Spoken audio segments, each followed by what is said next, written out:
Welcome to the No Name Music Cast. To follow us on Instagram, go to No Name Music Cast Podcast. To send us an email, it's nonamemusiccast@gmail.com. And to visit our website, go to nonamemusiccast.com. Now, on with the show.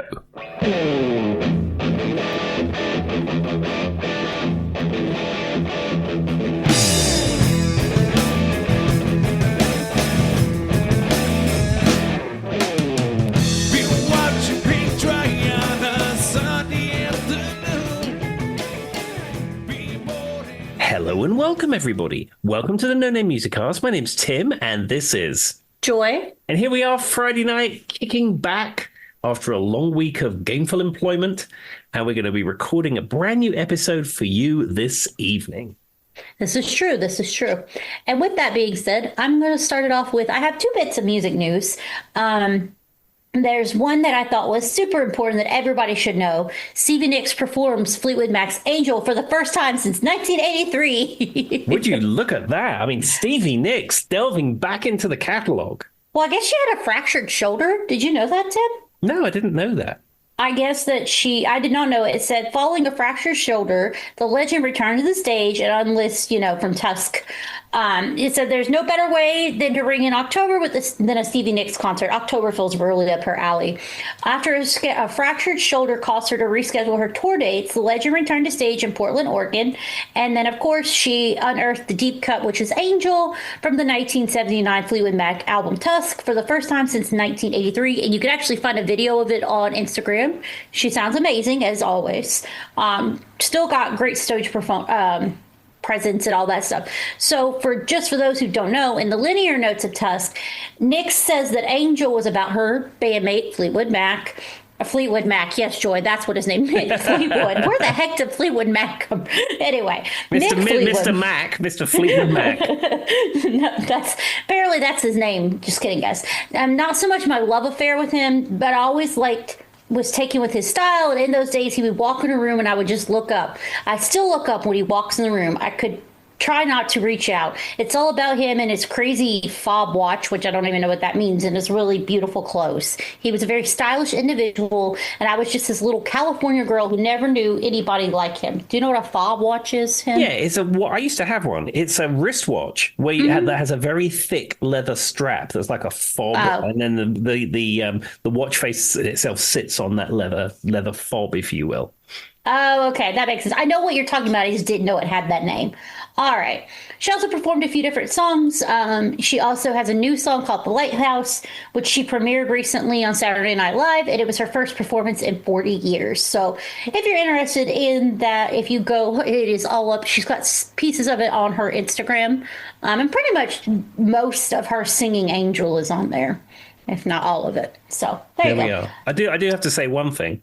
What's that? Stevie Nicks! I should have knew that was coming. At least I got her name right this time and just called Mick over there the whole band. Anyway, with that being said, this one's a little bit sad. The Yardbirds co-founder Chris Deja, I don't know how you say his last name. It's Dreja, so take that for however you want. Died at 79 years old today. Well, rock in peace. I mean, the Yardbirds was such an influential band. Mm-hmm. So many guitar players went through the Yardbirds. Eric Clapton, Peter Green, Jeff Beck. I mean, just to name a few. Well, it looks like his death was announced today by, of course, his former bandmate, Jimmy Page. I heard today of the passing of musician of Chris, who passionately played with the iconic Yardbirds on rhythm and guitar and then on bass. I haven't seen him in a while, but I wish him all the best. R.I.P. Chris. And that was posted on his different social medias, I'm sure, he put out in different places. And then the news was confirmed by Deidre's sister-in-law, who wrote on Threads, "This is grief, sadness," so on and so forth. The Yardbirds are one of those bands that I go through different times where I listen to a lot of them, and then I kind of forget they exist, and then I listen to a lot of them.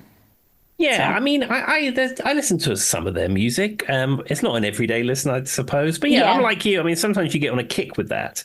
They really do. And they had, for those who don't know, of course, you've got Eric Clapton, Jeff Beck, so on and so forth, different members throughout the years. So very sad to hear that. But as Tim would say, rock in peace.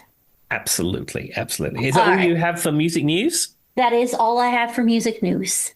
Okay, so I have one music news item, and certainly it's interesting to me and the guitar community, but it may not be super interesting to you, but I thought I'm going to do it anyway. Go for it. Okay, so Nuno Bettencourt, the guitar player with the band Extreme, he has Hmm. had an endorsement deal with the Washburn Guitar Company for decades and decades. And they make his famous guitar, the N4 guitar. Now, this was a guitar that he had custom built by someone, and he got an endorsement deal with Washburn, and he's had this endorsement deal for years. However, that company is basically done. They don't really make anything apart from the Nuno Bettencourt guitar. There was a time when they were a brand. They're not really a brand anymore, and they're about to fizzle off into absolute nothing. So, when Nuno Bettencourt played the Ozzy Osbourne tribute concert, he was seen with this guitar that we haven't seen before. It was the same shape. It had different wood coloring on it, and it had some slightly different features. But Yeah, I instead of remember saying seeing it. instead of saying Washburn on it, it said Nuno. So the whole internet lit up. What's Nuno Bettencourt playing? Is he done with Washburn? What's happening with his N4 signature guitar? I saw it everywhere. It was on everyone's social media. People were stopping me at work, and I got flagged down on the road one time. And I said, "Do you know what's happening with Nuno Bettencourt?" And People holding a sign on a bridge. oh, it was unbelievable. Well, as you would imagine, what's happened? Nuno Bettencourt has gone into business, and he now has Nuno Guitars, which is his own guitar company. Now, this isn't something that's terribly unusual. Zakk Wylde did this a number of years ago. He used to play a signature Gibson guitar, and then all of a sudden, the Wild Audio Guitars comes out, and he's got 52 different guitars. They're made by Schecter, it's a different guitar company, but there you can buy a Zakk Wylde Wild Audio. Okay. Brian May has his Brian May Guitars company, where he sells replicas of his famous Red Special guitar at various price points. And again, somebody else makes them, but it's his company and he markets them and stuff like that. So Nuno Bettencourt is doing exactly the same. And it's interesting, not so much because obviously the endorsement deal is done, but it's interesting. This is like another merchandising opportunity that musicians are doing. Simply, I would imagine, because there's no money to be made in selling music. It's all touring and it's all merchandise. So, you can sell some of these $3,000, $2,000 guitars, and you can make more on that than you do selling 50 T-shirts. That does make sense, though. I mean, as soon as you kind of said he had his name on it, I was like, I guarantee you, Tim's about to tell me he's making instruments. Yeah. Smart, though. I mean, it's a great way to get it out there and get people talking. Yeah, and I wonder if this is unique just to the guitar world. Because, a guitar's bass, because I think Flea had a Flea bass or something at some point. But, outside of the realm of music, I wonder if you're into fishing, if you're into, I don't know, BMX racing, any part of a hobby. I wonder if this is unique to the guitar community, or whether if you would find someone who's a skateboarder has their own skateboard company. They do. Bam Margera is a great example of that. He definitely has his own skateboarders, and they'll use them. So, a lot of times they'll end up in different movies, and when they're in the movie, they'll be skating on their skateboard. Like Grind, Bam Margera is in the opening scene of the movie Grind, and he's working in a skate shop. Mm-hmm.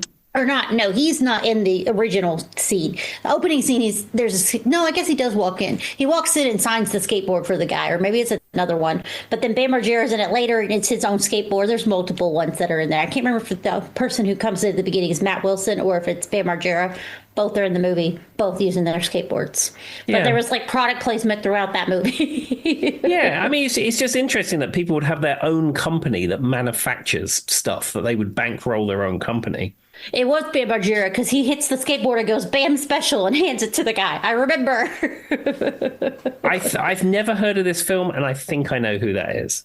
You probably do. He was popular for 5 minutes in the early 2000s. He had a band. What were they called? They had that one song.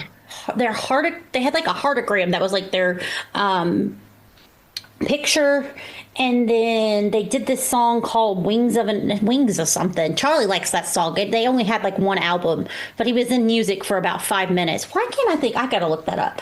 Bam. Yes, I'm looking it up because that's going to drive me insane. And I don't want to scream it at Tim in 3 hours from now. Could it be Stevie Nicks?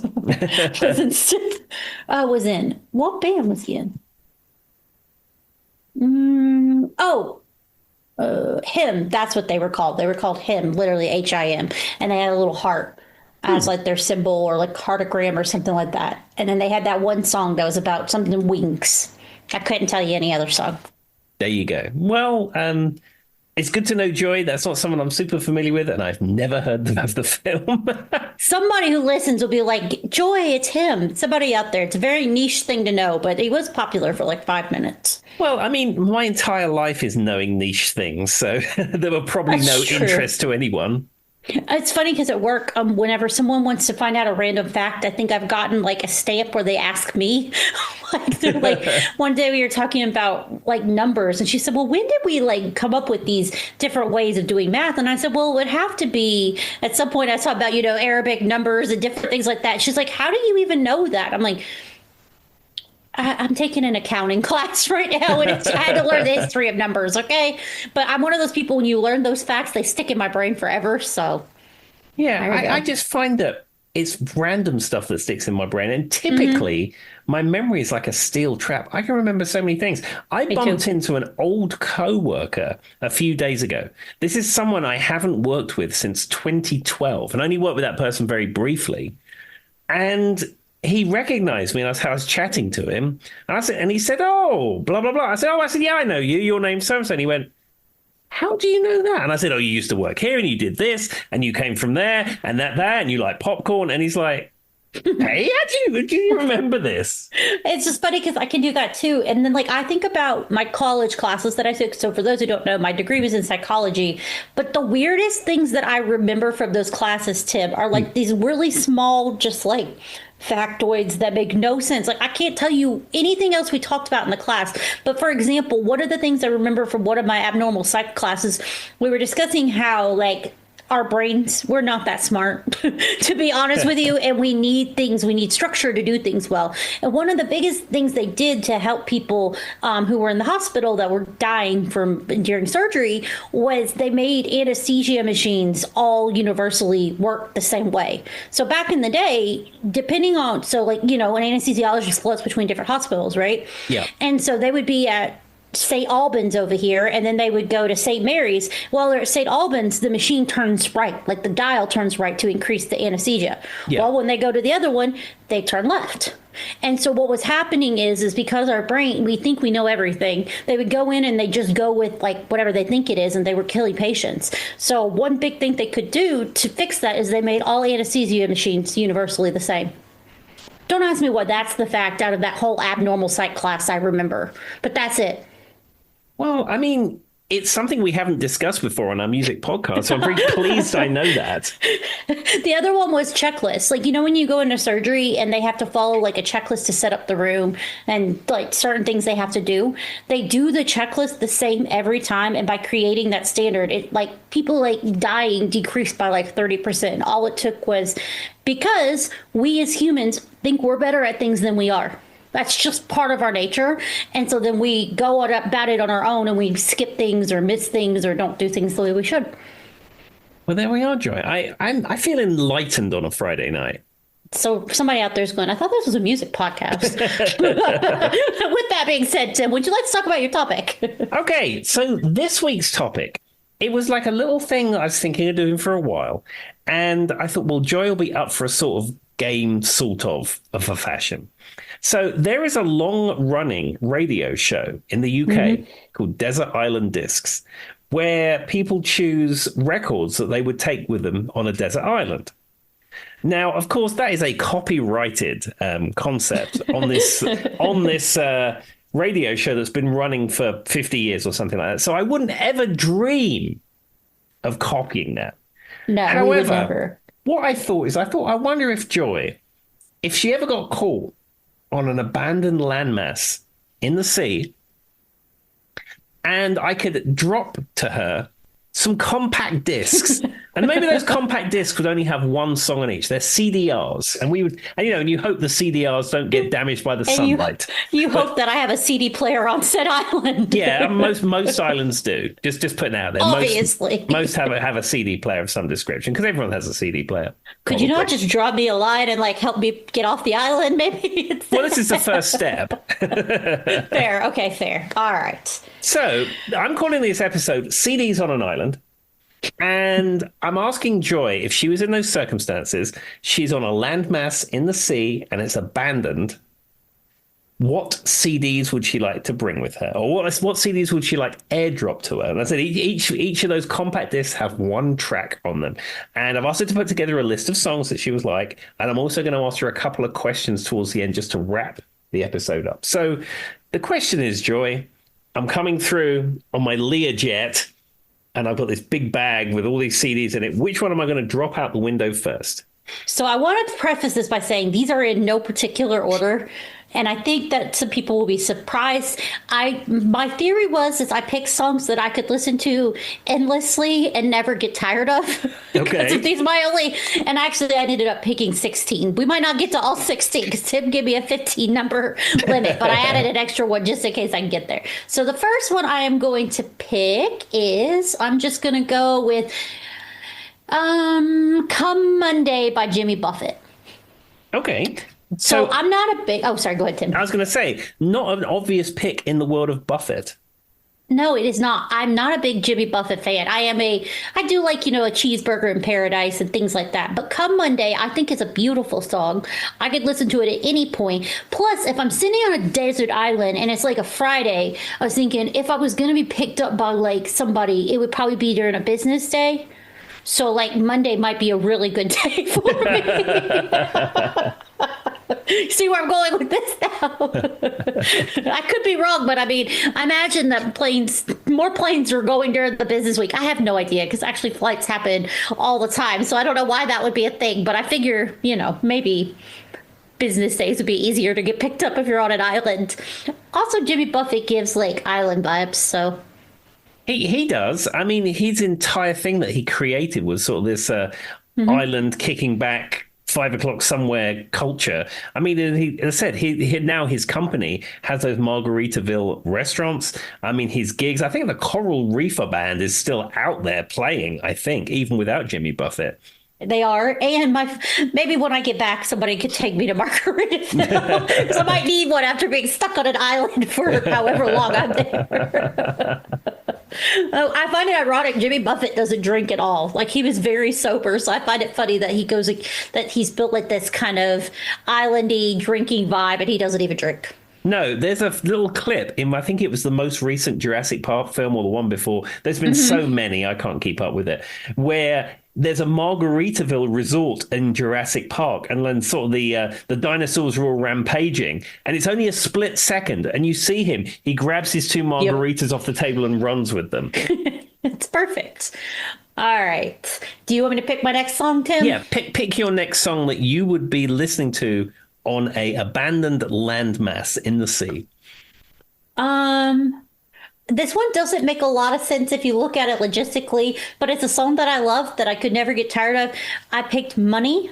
That's what, in parentheses, That's What I Want by Barrett Strong. I don't know that money would be that useful for me on an island. I just really like that song. Yeah, the actual subject of the song doesn't have to be practical. It's just something that you like. But so there's been many versions of this song, but that's the one that speaks to you the most? That is my favorite one. So that's the Barrett Strong one is the one that was released on Motown.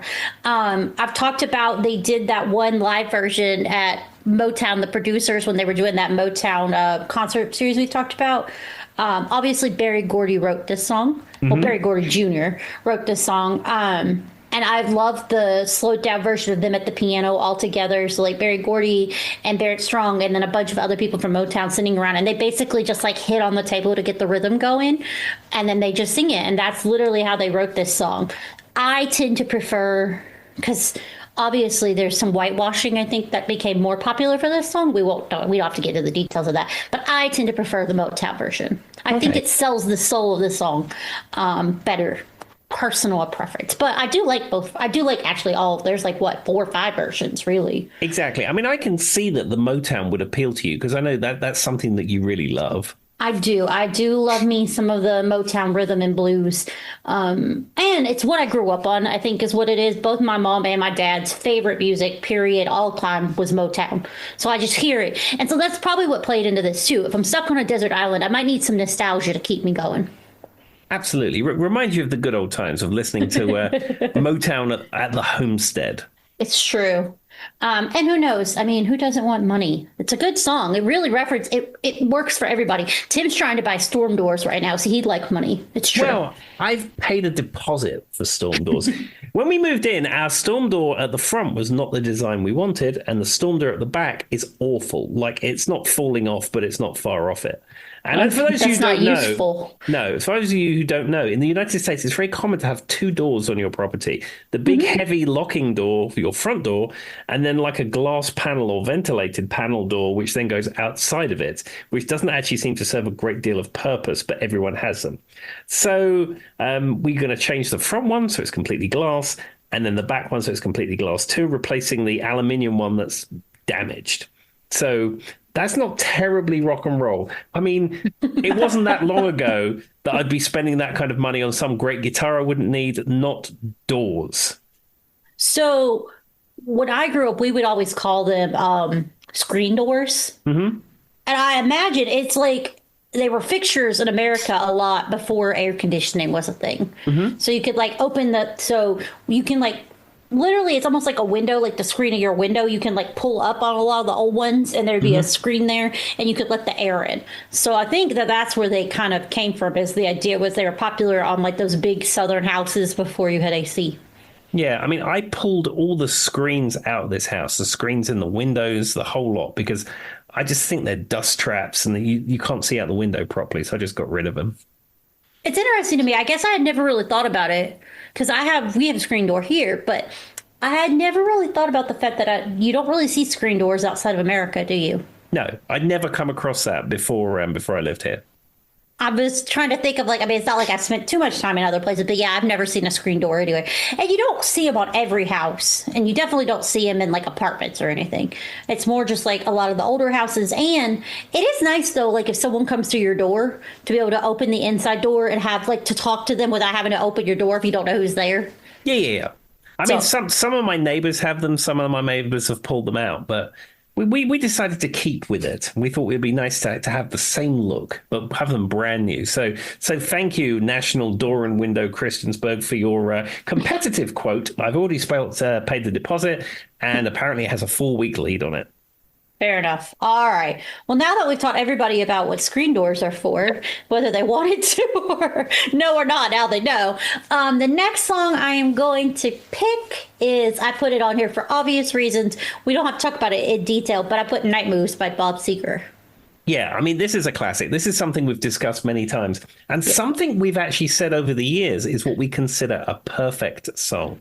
Well, what's funny is, so I've gotten back into Threads, Tim. Since you forced me back, and by force, guys, he did. He was like, Joy, please come back to Instagram. So I did. That's how he forced me. He asked nicely one time and I did it. But I really got back into Threads again. And so I was looking through like my Threads account, and Tim had copied me in something, and it was somebody, a Night Moves reference in like a meme that I saw earlier today. And I was like, oh, I got to put it on there. You made a joke about this is the perfect meme or something. I don't know. You were trying to be witty.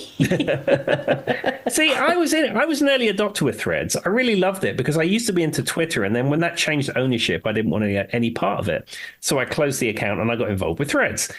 The problem with Threads is it was great for a while, but since the shift in the political landscape, so we say, every third post on it is about that.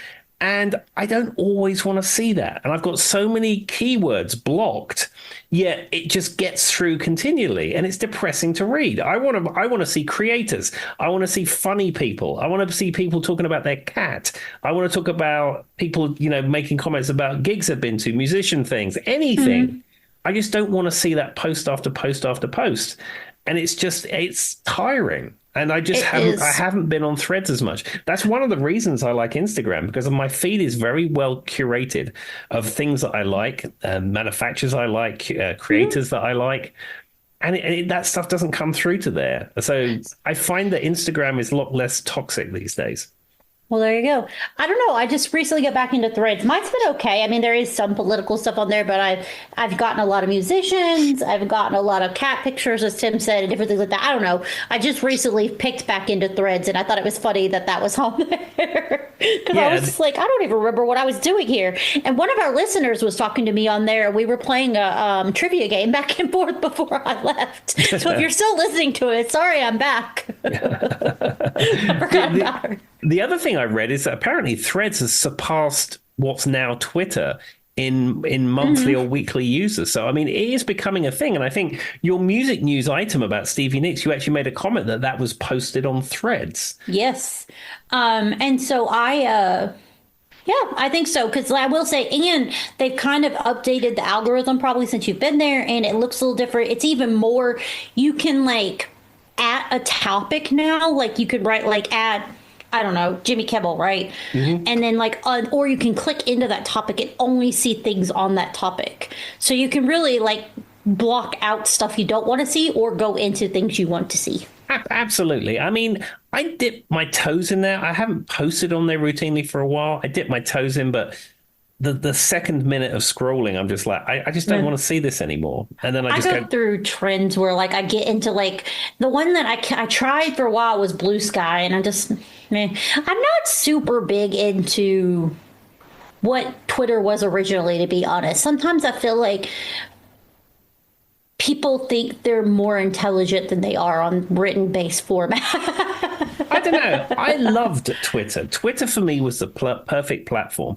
It had a lot of people I really liked. It had a lot of musician types on there, and also it had a lot of brands and, creators and stuff like that. And then it also had a lot of famous people that, you could potentially interact with, which was fun. And I just really enjoyed that experience. I met some amazing people on there who I've never met in real life or I consider friends now. But I don't know. It just... I don't want to get into the ins and outs of it, but it changed its ownership, and then the whole thing seemed to change, and I just didn't want to be a part of that anymore. Well, I mean, I'm sorry, but X is the dumbest name I've ever seen for a social media. I'll just say it. And like when we first started talking about it, who wants a giant X like on their phone? It looks like it doesn't. I don't think I have to explain to you guys, but it doesn't look okay. Like, X, really? I don't know. And I have to use X for work stuff. That place is just, I would rather jump off a cliff than read some of the things I see on that page. So you're not missing much by going away from it. No, I mean, I closed my account several years ago. Yeah, don't go back. I don't even know. I stopped using my Twitters even before they got bought out. So, well, I guess really shut down and then bought out. But anyway, you can Google that if you need to figure out what me and Tim are talking about. There's a lot of history there. All right. So back on to my list. So the next one I'm going to pick is so many good choices. I'm going to go with Any Man of Mine by Shania Twain. Okay. Now, Shania Twain is someone that Joy and I were talking about before we pressed record and play this evening. Is there any particular reason you chose that one rather than one of the classics, as it were? So Any Man of Mine, when I think of Shania, that is the first song that comes to mind, because this is what we were talking about. The Woman in Me is my favorite Shania Twain album. And her in that denim kind of like, sleeveless shirt, standing on the like farm type thing, boots, everything. That is like peak Shania Twain to me in my mind. Like when I think of Shania Twain, that's what comes to mind. I also love Any Man of Mine is just a song. I've sang it 1,000 times. But what I was discussing with Tim was I was actually listening to another Shania Twain song. But we've discussed at length Mutt Lange on this podcast. And it seems like he comes up. There should be like a bingo card. If somebody drank every time we said Mutt Lange, we would put someone in the hospital. But we need to get Saz on bingo card version 3. Put Mutt Lange on there. Yes. With that being said,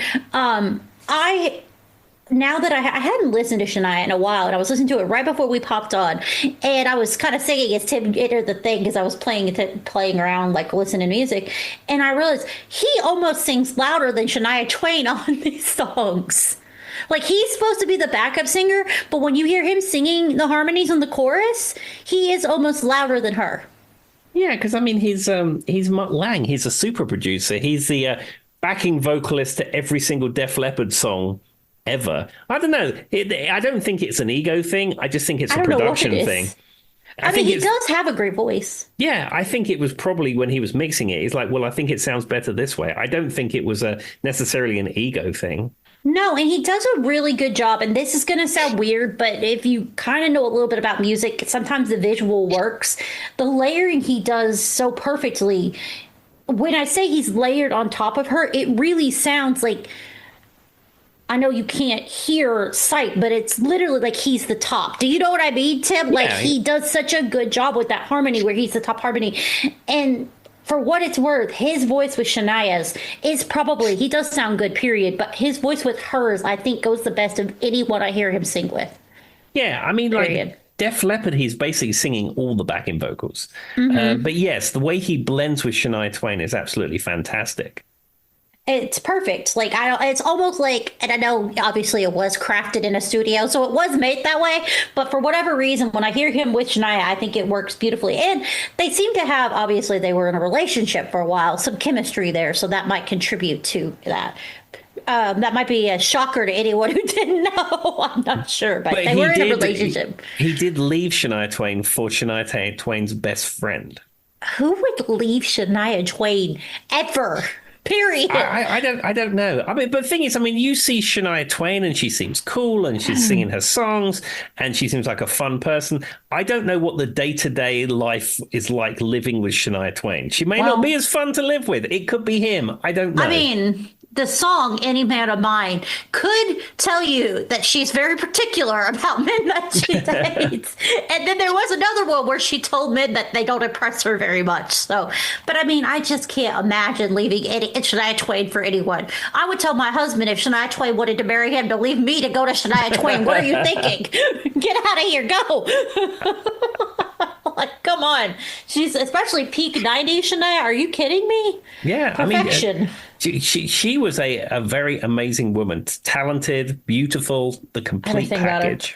And she was like, she what she did by being like her feminism as a whole for country music is legendary. You can take out what you think about her as a musician and maybe as a person, but she built a whole empire. If you've not watched the documentaries, she got so much pushback for a lot of the stuff she was doing because it was viewed as too much of a powerful feminist anthem, right? Mm-hmm. And I saw there was this trend where it's like, who told you could do such and such? And it was like, who told you could? Shania's was, who told you could mix pop and country? And then it says, Mama told me I could. And then the Mama was Dolly Parton.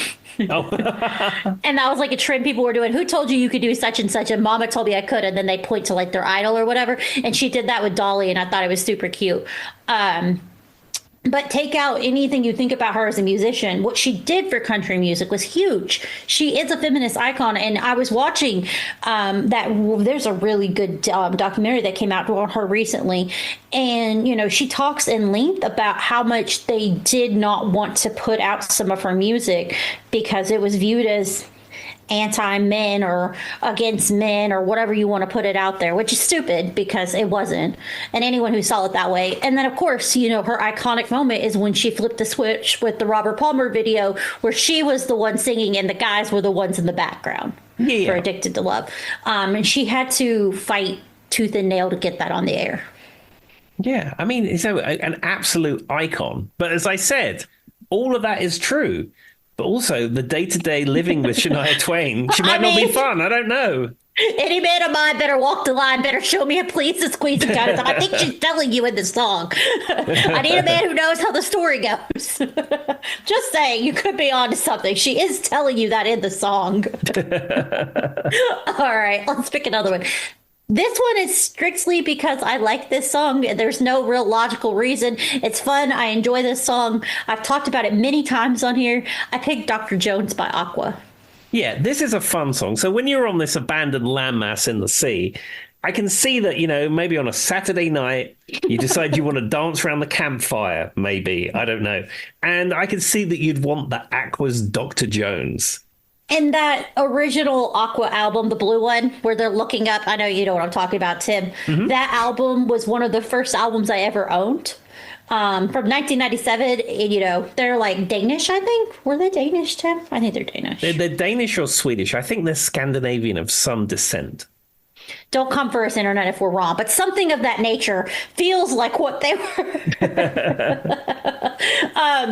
But I will say, their music is fun. It's just fun. And for everyone who doesn't know, if the only song you know from Aqua is Barbie Girl, you are missing out. That album, fantastic. It's a great album.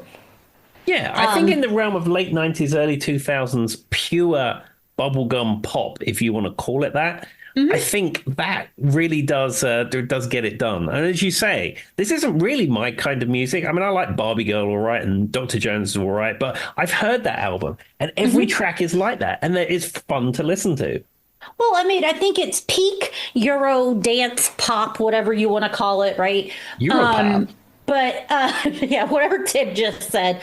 But like, remember, like, my, oh my, that kind of song, like those, they all stick out to me. But in America, they're generally one-hit wonders. I don't know if they were one-hit wonders everywhere else, but they were definitely one-hit wonders here. No, I think they're two-hit heroes. Two-hit heroes, maybe three-hit heroes on a good day.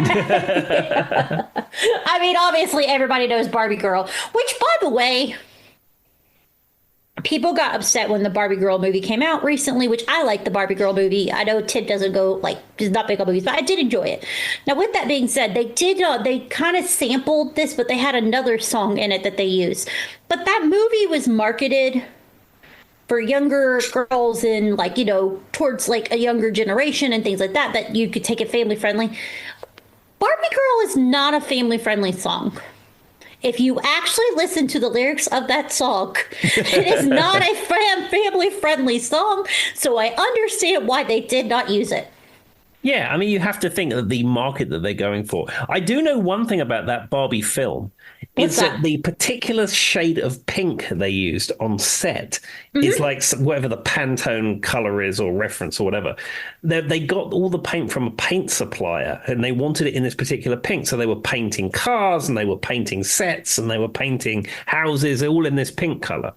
Apparently, they bought all the color of that paint from the paint supplier and there was none left to paint. Like they bought their entire inventory of it. Somebody was making some good money, though. Whoever made that pink was in a good profit for a five. I mean, there was a very iconic Barbie pink, so it makes sense that they would do that. And then, when they're in Barbie world, Tim, all the backdrop is that pink. So there would have been a lot of painting. And they did the same thing like they did with Wicked, where they didn't go straight. I mean, there is some CG, but a lot of it they handmade, which I enjoy. I like whenever they say, it's not. Speaking of which, Wicked. Part 2, not that Tim would know this. Trailer's out if you're into Wicked, everybody. For Good's trailer is out. I cried. Go watch it. Okay. But anyway, with that being said, all right. So I have no idea why I went with Dr. Jones, besides that was probably, besides maybe My Oh My, Dr. Jones, obviously everybody, Lollipop, Candyman. Those are all good ones. I would say Candyman, Lollipop Candyman, whatever it is. I don't remember which one's the actual title. Might have been popular after Barbie Girl. So maybe they were two hit heroes. Maybe. Yeah. I mean that at this point, that is the agreed term how you would describe something like this. I just wish, we need to take a picture. We need to take the moment that I did that and put it on Instagram. Because if you guys had seen Tim's face, he was looking at me like I had a stroke for a minute because I could not figure out where I was going with that statement. And then when I did realize it, his eyes just lit up and he just busted up laughing. Because I was like, wait, that's not right. And he's like, no, what are you trying to say? But anyway, not to bust anyone's bubble, but go look at the lyrics of Barbie Girl again if you think that is a family-friendly song. Okay, that's a little bit of homework for our listeners. All right, let me pick another song. This one will probably surprise Tim, but I don't know. I just felt like it'd be something I'd want to listen to. I picked Blitzkrieg Bop by the Ramones. Yeah, I that love wouldn't that be song. something that I would necessarily think you would pick. So why did you pick that one for your abandoned landmass? Well, I really do enjoy, I've talked about on the podcast, I do have like a affinity towards punk rock. Hmm. Specifically some of like the Ramones and the Clash. Blitzkrieg Bop is one that I enjoy just kind of screaming like the "Hey ho, let's go" over and over. So if I'm on a desert island and nobody could hear me, I could probably scream it pretty loud and get away with it. Is what I was thinking. Absolutely, because I'm sure that the stereo system that your CD player is connected to on this island will probably be very loud. So you can go over and put that disc in. You can hit play, and you can be screaming your head off, and it's just going to be you and seagulls, basically. Well, isn't this song supposed to be about like a rock concert?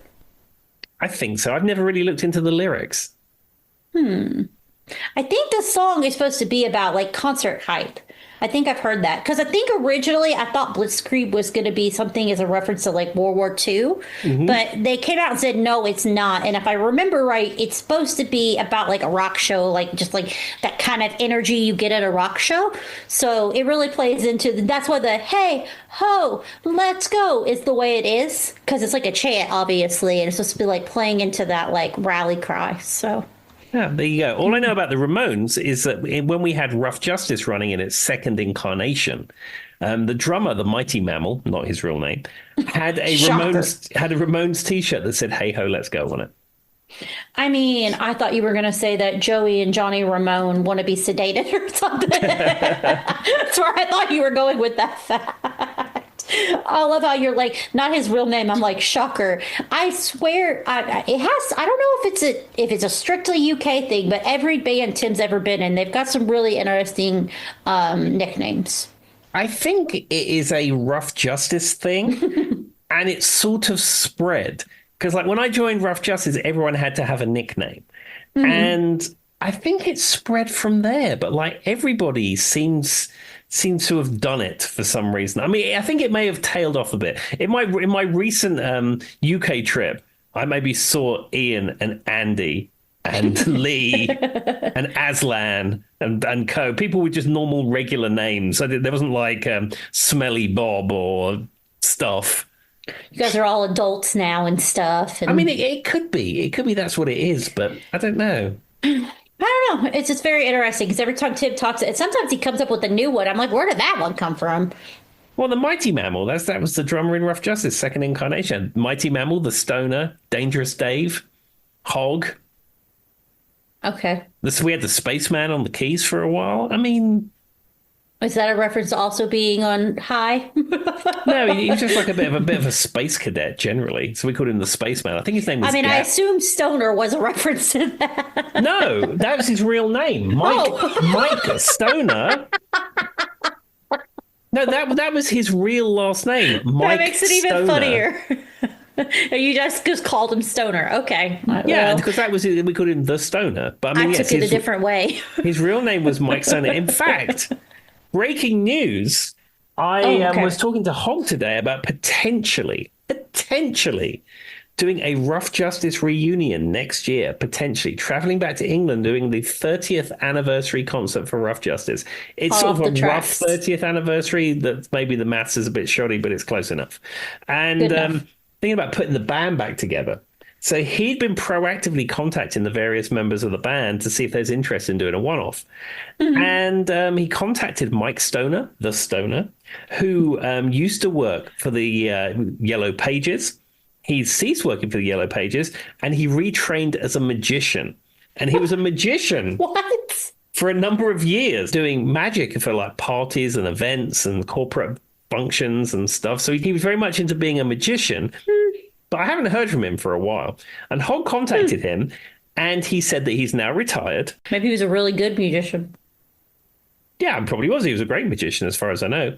But I was just saying, like, maybe he made a lot of money doing it. I don't know. It's just yeah, I random don't that know. that's I what mean, he good luck went to him. into. Good luck. He's retired. Good luck to him. And Hogg said, "Would you be interested in doing a Rough Justice reunion?" And he said he stopped gigging during the COVIDs in 2020, sold almost all of his gear, and hasn't touched a guitar since then. And I was like, no, he was really, really good. The Stoner was such a great guitar player. We're going to have to start a GoFundMe to buy him some equipment. Well, I mean, I think he's very definite that he doesn't want to do it. He said he'd like to be involved in some capacity, but playing music in it, he wouldn't be interested because he hasn't played guitar since. And I don't know. I couldn't see myself at a point where I would stop playing guitar. I mean, I could see it. I could see at some point in the distant future not wanting to gig because that is a huge overhead But with you still play at home late and nights stuff. and equipment and dealing with lots of people with different personalities and bookings and everything about that at the moment I enjoy or is at least tolerable. But I could see a point in the future where that would get a bit old as you get older. But I would still always be having a guitar in my hand at home, making music, playing music, creating music. That's what I do. The guitar's in my hand. That's what I do. But the thought of just like giving it up like that, cold turkey, I just couldn't do it. He sounds like an interesting guy, the Stoner. I love how I just wasn't expected when you said he quit the Yellow Pages. Magician was not where I thought you were going with that statement. No, he was a magician and a very successful magician.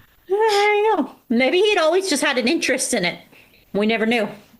He could have used some of that at you guys' gigs, you know? He brings out, I don't know, while he's at the keyboard, he brings a buddy out of a hat or something. Or he could have done some pyrotechnics. Those went so well for you guys. Yeah. Anyway, all right, back to the episode. All right, so this will not come as a surprise to anyone, but I had to put it on the list. Couldn't go without this one. It is my, I don't know, I can't pick a favorite from this band, but it's in the top favorites. It is the Spice Girls' Stop was what I went with. I kind of thought because, you know, this is the Stop right now. Thank you. That one.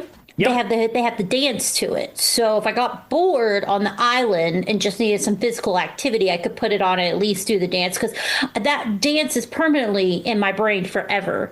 As I've talked about at nauseum at this point, that the music video is absolutely amazing and ridiculous in all the same ways because they're in some looks like Scottish, Irish, old kind of town where nobody's any fun, and because they start doing this dance, everybody's fun again.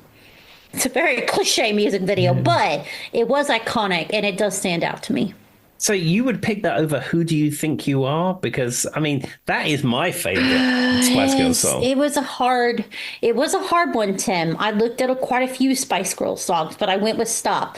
It is one of my favorites. It is. But if for some reason you could float me a whole Spice Girls album, by all means, throw a few more on there. See, the problem is in my Learjet, there's only so much room for CDs. You know, I've packed it full of supplies, and there's only one little Case Logic CD thing in there, and all it can hold is your CDs. And I still don't understand why you had to pack a rope to throw me down, but all right. due to a technical limitation, of course, I can only put one on each disc. Seems weird, but all right, I'll go with it for the purpose of this episode. All right. So, but yeah, I went through 3 or 4 different Spice Girls songs. That one was hard. I also there's like 7 others I could have went with, to be honest. But I figured the dance was useful in this case because it might be boring on a desert island. I think so. I think you could put that on. You could do the dance. You'd know all the moves. The local wildlife would be absolutely fascinated. Like I said, some seagulls will be circling above your head. They'd be tipping their wings in time to the music. And I mean, I feel like, you know, whenever people are on islands and they're trying to wave down the airplane that's going by, the one who's dropping CDs at me, but not a rope,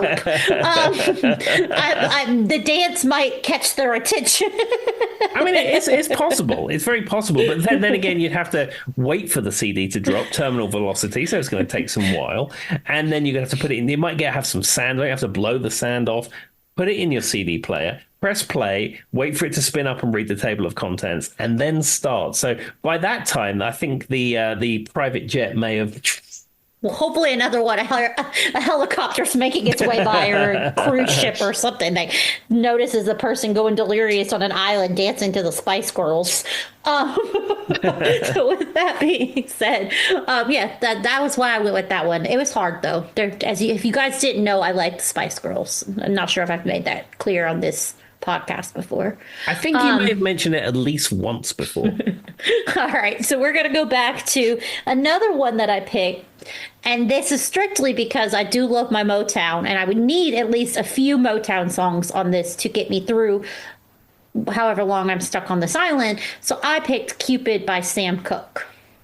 Yeah, this is a good song. Sam Cooke has such an amazing and iconic voice. I mean, the whole Motown catalog is hard to pick from.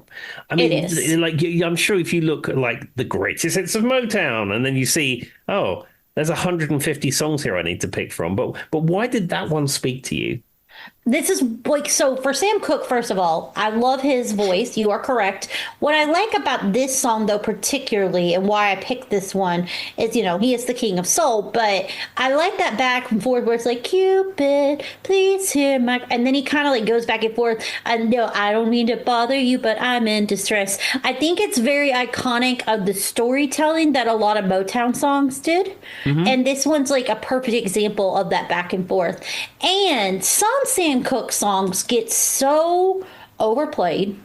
I mean, A Chain's Gonna Come, Bring It On Home, Twisting the Night Away, so on and so forth.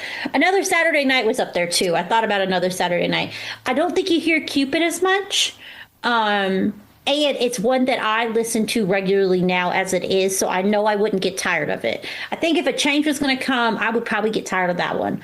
Chain Gang, it's okay, but it's not my favorite. Twisting the Night Away, I take it or leave it. I've heard it 1,000 times. So I went with Cupid because I wouldn't get tired of it. Because if you only have 15 songs, you have to pick the songs you don't get tired of. That is very true. I think in the realm of Motown, I may have gone with some early Stevie Wonder stuff, maybe. But again, this is a really good pick.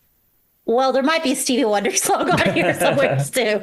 Spoiler alert, I'll give you the next one. It's Stevie Wonder. Yeah. I pick Uptight, Everything's All Right. That's the Stevie Wonder song I went with. Yeah, I mean, again, Stevie Wonder's catalog is so vast with such amazing music. It's hard to pick a particular song. I mean, I would have probably gone with something from Talking Book, or maybe Songs of the Key of Life, or, you know, any other one of those amazing albums. But why did this one attract you? The drums. The drum sound and that kind of like, I think for me personally, this is peak Stevie because it's got that mix of pop and soul, but like funky. There's something very funky about this song.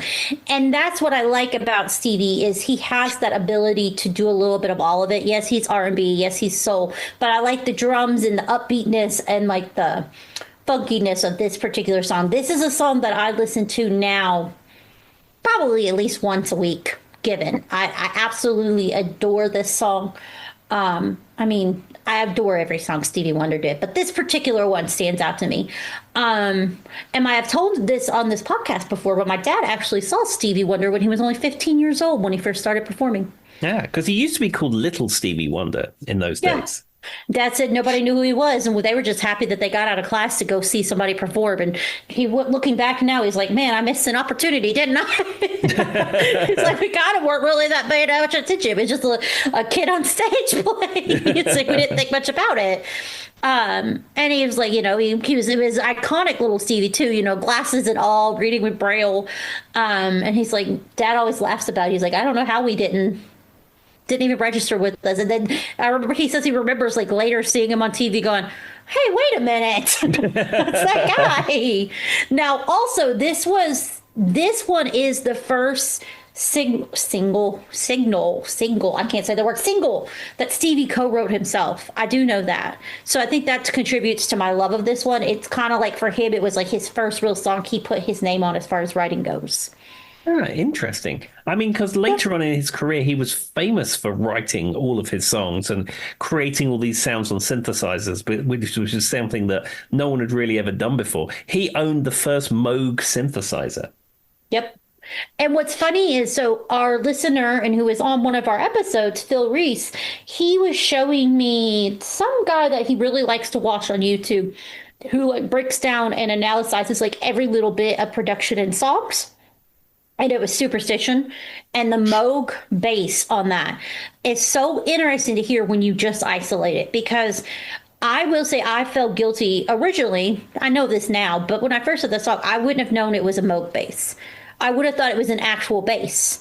And so when you hear it in its own isolation, it's kind of really interesting to hear because he'll break down each piece, each chord progression, all this. Like, it's very nerdy music stuff that me and Tim would be interested, but maybe not everybody would be. But I was just like, and that's what Phil was saying. He says it's the Moog bass that gets him because when you put it all together in the song, it really does almost sound like a regular bass. But when you hear it in isolation, it does not. Yeah, I Very mean, interesting. I don't. Is he listening to the podcast One Song? Because that's a podcast that I listen to. That was introduced to me by our listener Megan, and I've listened to that a lot. That podcast, and it Let's does. see. It goes through all the stems, like the individual stems of the music, and then it talks about the production techniques and stuff, and it's absolutely fascinating. And like you say, you hear a classic song you've heard 1,000 times, and when they play the individual parts, it's just like, wow.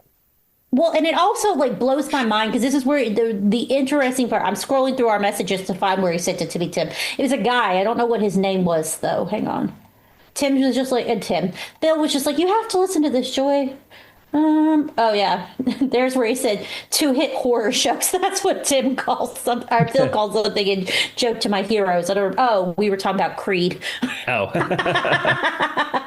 Where was it that he sent it to me? Oh no, I'll find it eventually. But anyway, it was very interesting to hear. When I see it, I'll yell it out at Tim here in a minute. But yeah, he does that. It might be the guy who runs that podcast because it was a YouTube video he sent me. Yeah, One Song is a podcast and it's a YouTube. When I watch it, well, let's just say when I listen to it on Spotify, it comes up as a video as well. But normally I listen to it in the mornings when I'm waking up, so I'm not watching the video element. Of course, now that I'm like going through here, I find everything but the one thing that I need to find. Oh, here we go. Super interesting seeing how the song was built. I thought about it hearing you talk about it on the pod. Blows my mind that there's no actual bass on the track. Oh, here it is. For some reason, it didn't want to give me this guy's name. So this guy his name is Rick Beato? Oh, yeah. That's a different YouTuber. I'm very familiar with him. He does guitar stuff and interviews guitarists and stuff, but he also does things like this.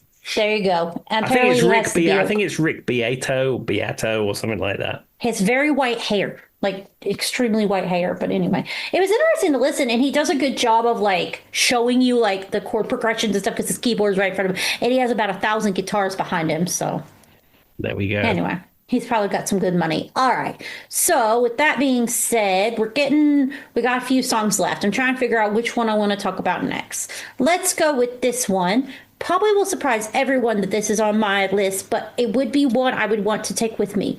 I picked Nazareth, Hair of the Dog. Yeah, this is not something that I would expect. It's quite an unusual track. I love this track though. Like I absolutely love this album. I love this because this is their 6th studio album, and they're Scottish, right? I believe so, yes. I always worry when I go to say that they're going to be Irish and one of our audience members, it's going to be like, some American doesn't know the difference between Irish and Scottish people. That's what I imagine goes through their head. Because they also did that version of Love Hurts, too, on their tribute to Guns N' Roses. Yep. But I absolutely love this song. I have no particular reason besides the fact that I just enjoy it. And it's like hard rock. It's fun. It's intense. And, if I'm stuck on an island, there would probably be some pent up rage. So it would make me feel better to have something to put that rage out there. And like if a wild bear or something is out there, maybe if I played it really loud, they would go away. I've talked about this on the podcast. When me and Molly met, it's because I fell down a mountain. True story. And tried to break my ankle. No, it was my knee, I think, actually. I don't know. This is many years ago, guys. And Molly was the only person who stayed with me, and we were playing music on her little iPod as loud as we possibly could because we were told that sometimes if you play music, wildlife will leave you alone. Don't know how accurate that was. I can't tell you if that's true. Do not come to me for wildlife advice, and do not come after me if you use that. It doesn't work.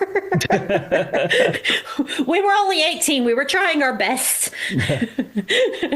But yeah, so maybe if there's like a wild, I don't know, whatever you find in woods or on islands. I think they would maybe be wild boar, I think. Yeah, but I think they'd leave you alone. Yeah, hopefully there's no island people either. Oh no, this is completely deserted. There's no indigenous people on this That's island. good. That's good because those are almost. I would take the animals over wild island people that I don't know. No, this is completely uninhabited. Well, there you go. And of course, you guys know that there's a cowbell in this song. Well, of course. Very important information in case anyone didn't know that. Nazareth has a few songs where they have like a cowbell, and I think there's one where they have a tambourine. But anyway, all right. So that was in case I need to get a little bit of anxiety or I'm scared out, feel strong again, pick. I would not be able to do this without putting this band on here. We have to have it. I picked the Beatles' Get Back. Has to be at least one Beatles track. You have to have a Beatles song. Interesting that you went with Get Back. I would have probably gone with something from Sgt. Pepper myself. But is this just one that you love by the Beatles? Well, it's because of the 3-part miniseries, the Get Back miniseries. I'm obsessed with that. And then I also like, the famous concert of them on their Finer Farewell concert, and the fact that I read that book of the lady, Miss Daly, who's on the stage. And I readily always, if I want to listen to the Beatles live, I gravitate towards the concert on the rooftop. I don't know why, I just do. Yeah, on the roof of the Apple building on Savile Row. Now, I was actually there about 7 or 8 years ago, and I think it's now like an LL Bean shop or something like that. It's not called. It's some kind of corporate entity owned that building. Lame. But if you've never seen, there's a 3-part miniseries that was produced by Peter Jackson, and it's the cover, it's like the making of the Beatles, and then the working title of Let It Be and Get Back, and it's such a good, there's unused footage, audio material you probably didn't know was out there. And there's some recycled footage for some other things, but I absolutely love that one. It was put out by, I think, Disney, but I know Paul McCartney and Ringo and Yoko and all of them were behind it. So yeah, it was lots of old footage that they had at Twickenham Film Studios because they were rehearsing for a gig or a film or something, and a lot of stuff was filmed. But using that technology we spoke of, you couldn't hear Ringo and you couldn't hear Paul, and some of it was loud and some of it was quiet. So using that special technology, they was able to isolate those voices perfectly and then mix it so you can almost make a documentary out of it. Yeah, and if you've never watched it and you're super interested into the Beatles history, or just mildly interested into them, I liked it. I thought they did a really good job.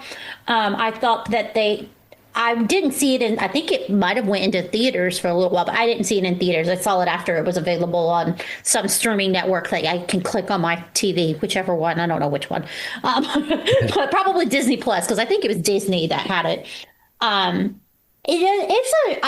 don't know. I tend to gravitate towards that concert series, specifically the Get Back when they're on the rooftop. I really, really, really enjoy that. I like the way you can see Paul McCartney and John Lennon's face. They zoom in on them at different times, and there's mannerisms, and their quirkiness comes out, and you can kind of see them individually as people. So I enjoy that, mixed with the fact that I just really like the song Get Back. There we are. There you go. And I've just looked up the Apple building on Savile Row is now a branch of Abercrombie and Fitch. Oh, I hate that. Yeah, I hate that too. When I was there a number of years ago, my friend Mark Chudley took me there. He said, turn the corner. He said, this is Savile Row and the Apple building. And then it said Abercrombie and Fitch. And I was like, no. It's everything the Beatles would never want to be. Of all the things they could have put in there, they put in Abercrombie and Fitch. Yeah. That's depressing. I wonder, and the sad part is it's still one. It doesn't, they didn't have to make it into you know what I mean? Make it into a record store or something. I don't know, not an Abercrombie and Fitch. Tim's face when I said, oh, I hate that. He's like, yeah, I hate that too. Plus, if you want to take a picture with it, it's just going to look like you took a picture with a random Abercrombie and Fitch. It wouldn't be fun anymore. Yeah, it's very sad. It should be something else, not some kind of corporate entity like that. Man, Yoko, you need to sue somebody. You're good at that, I think. You're pretty good at that. You seem like somebody who could sue a person. All right. Well, I tell you what, Joy, if you want to just pick a couple more from the CDs you'd like on your desert island, and then I have a couple of important questions to ask you. I'll give you two more. Let's see here. So I've got 5 songs. I'm going to pick 2. We're going to go with this one because I'm going to go with these 2. We're going to go with Jump by the Pointer Sisters. Now, that one probably sounds random, but it's not if you know my love for music that plays at a CVS.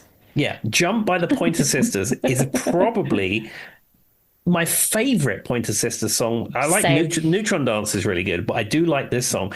And also prominently featured in season 3, episode 1 and 2 of Knight Rider. It's the Night of the Drones 2-part season opener. And that song features prominently in that. I mean, that song has probably been in 74 movies, TV shows, because it's got that, like, it's fun, it's upbeat, it's got that kind of like getting someone motivated, jump for my love, jump in, your heart can't give it up. Like, it's like when someone's getting ready to go out to a club or first dance or wedding or something, this song tends to be the one that like puts people in like the amped up mood, right? Absolutely. I mean, it's such a good upbeat song. And I mean, in the episode, it sort of soundtracks the episode, but there's a couple of scenes where there's people dancing on the stage in this club, and then all shenanigans is going on underneath. And they're digging a tunnel, and they're going to rob a bank or something. I will say I really love Slow Hand, though, too. Slow Hand is a great Pointer Sisters song. Yeah, that is a great song, but it doesn't have the energy of Jump. No, which you would need if you're stuck on a desert island is what I was thinking. But I do like the song Slow Hand too. All right, the other one I'm gonna pick. I just have to say this one because Tim will laugh. The song is "Drive Me Crazy" by Britney Spears. You drive me crazy. I picked it because it's a nostalgia classic. So one, obviously, I grew up in Britney's era. 2, she is the queen of pop, whether you want to admit it or not. She was our 90s queen of pop. 3, this one was used as the movie You Drive Me Crazy, which I love that movie with Melissa Joan Hart. Melissa Joan Hart was in the music video with Britney Spears to promote the movie. And so it's peak nostalgia for me because I love Melissa Joan Hart for those who don't know the movie You Drive Me Crazy, she was also Sabrina the Teenage Witch. She was Clarissa Explains It All. I mean, you'd have to live under a rock to not know who Melissa Joan Hart is. I'm hoping Tim knows who Melissa Joan Hart is. I know who she is. I've actually seen maybe an episode of Sabrina the Teenage Witch. It's not on my rotation of shows that I enjoy, but yes, I do know who that is. So this is going to be a very niche thing, but kids who grew up in America in the 90s will know about ABC Family, and like they used to do, and then they had like the ABC Saturday night thing they would do, and you get like Boy Meets World, and then you get Melissa Joan Hart, Sabrina the Teenage Witch. Like it was just like that was like the Friday night thing to do, those shows. And so for me, this would bring me to really happy places. I also really, really, really like the movie You Drive Me Crazy. It's still one of my, I guess, like your therapeutic movies or whatever, you just turn on for background noise, even though you're not really watching it because you've seen it a million times, but you enjoy listening to it. It's one of those comfort movies. That's the word I guess I'm looking for. Yeah, I mean, that is not something I would ever do, but I know people do that. It's a comfort movie for me, Tim. I mean, you're going to tell me you don't turn on some of your shows and like they play in the background, or do you like focus on them fully? 100% focus. If something's on the TV, I have to 100% focus on it. And then if I can't give it my full attention, I will pause it. That is Tim's serial killer trait. So they say we all have serial killer traits. We just found Tim's. See, there's not a lot of TV shows, films, and otherwise I really enjoy, but the ones I like, I really like. So if I'm watching it, I want to see the whole thing. I don't want to miss bits of it and sort of dip in and dip out. So that's definitely not what I do. All right. Well, what were you wanting to tell everybody before we go, Tim? Okay. So just as a wrap up, you're on this island, okay. this landmass in the sea. And you've had all these CDs dispatched to you by a passing Learjet that I may be piloting, possibly. Now, I go back the next day. Okay. This time, I had the ability to burn one episode of Glee on a DVD, because you would have probably noticed that CD player you have underneath it is one of those DVD player clamshell things. Like how did I miss it? That people used to have in cars. It's like battery operated and the screen is about 2 inches wide and it has a DVD player in it. You have one of those. And you have the ability to have one episode of Glee But that, but because of technical limitations, the DVD I'm going to make you only can house one episode of Glee. What episode do you go with? Dance with Somebody, the Whitney Houston episode. No, this. I know you've spoken about this before. That's my go-to. There's so many. The reason I would have to go with that one is because that one they did like every single one of her hits, and so you would get the most bang for your buck. Because I mean, first of all, I'm literally wearing a Whitney Houston T-shirt. Tim can tell you that's true. Yes, indeed. You can see it in front of us. But Saturday Night Believer is really up there too because that was a play on like the Saturday Night Fever. But I would have to go with Whitney because every song on that they put in like their best singers, like they put in their best work, I think, as like a whole for the episode. I mean, So Emotional's on there. I Want to Dance with Somebody's on there. Saving All My Love for You is on there. It's Not Right, but It's Okay. I Have Nothing. Like you would get top peak Whitney songs for one episode. Whereas some of the other episodes, some of the songs are hit or miss or songs I don't particularly, enjoy or whatever. So if I could only get one, that would be it. Second would be Saturday Night Believer. That would be my second choice if for some reason you couldn't get this one to work. I think I can get this one to work. I know a little bit of computer stuff. I think I can probably get it on there. But as I said, there's only room for one. It's just so funny because in this episode, when the song, It's Not Right, but It's Okay, there's a scene where the boyfriend, one of the couples found their boyfriend cheating on them. So the guy goes on stage and is singing this for the coursework they're supposed to be doing. Because, each episode they pick an artist or type of music and they do it for their Glee club. And like, he doesn't tell them why Blaine doesn't tell them why he's going to sing It's Not Right, but It's Okay. But he's like singing it very aggressively at his boyfriend. And everybody in the audience just keeps like giving Kurt the side eye, like, what did you do? And so it's a really iconic moment because they're like, no one says anything, but they're all just like staring at Kurt and Kurt's just staring back at Blaine and Blaine's like very aggressively singing this song at him. It's an iconic moment. It is. And of course, Whitney's song, It's Not Right, but It's Okay, is perfect for that moment. Absolutely. Absolutely. So there you go. That's my answer. So I have one more question for you. Okay. So the next day, I'm flying by in my private jet. See, it's not possible to land on this island. You see, there's no runway. So there's the rope. Yeah, I'm buzzing the island. And you're able to have DoorDash dropped to you from any food place you like. What food place would it be? And what dish would you have? Now, the island does have like coconuts and fish and stuff. So you've been fine. You're not starving on this island, but obviously you haven't seen the Golden Arches for a long time. You haven't seen Burger King. You haven't seen Taco Bell or any of those. But you can have this DoorDash delivery brought to you. What would it be? Chipotle. I would get the online only available quesadilla with the sofritas, which is the Tim will tell you this is the vegetarian meat. And then I would get that one with the mixed vegetables where they do the peppers and onions on there. And then you'd have to get me the Chipotle honey vinaigrette dressing because that is what sells that. I don't know what they put in that honey vinaigrette dressing, but it's amazing. And then I would also get a side of beans and rice. And I would have to get chips and guac.